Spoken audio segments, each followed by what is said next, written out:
I'm going to include your other comment as well, and I want you to know before I respond to you that I know that you are not trying to hurt me or trigger me, and you're not asking this question coming from a bad place.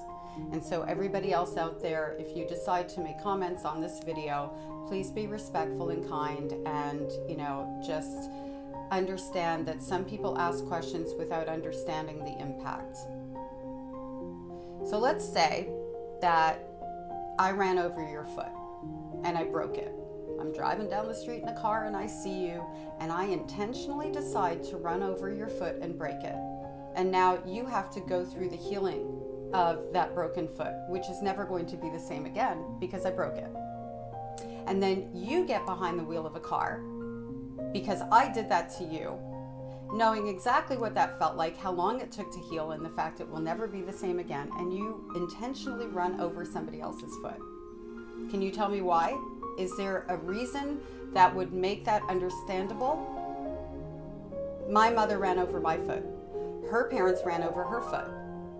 I chose to drive more safely and cautiously and do the healing. And I'm still doing the healing so that I didn't do that to my children, because I never wanted my children to feel that kind of pain that I felt.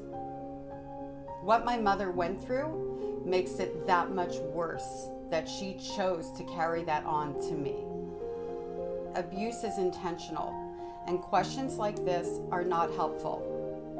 A lot of us who survive abuse spend an inordinate amount of time trying to figure out the why.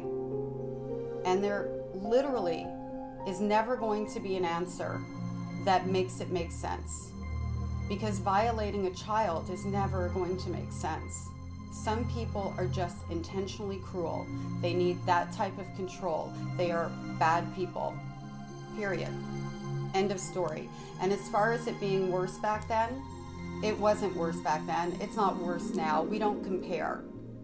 Child abuse is child abuse. It's gone on ever since the beginning of time.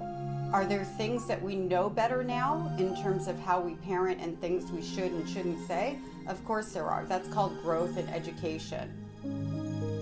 But saying something that you shouldn't say because you don't know any better and you're passing down trauma, and intentionally eviscerating a child's character are not the same thing.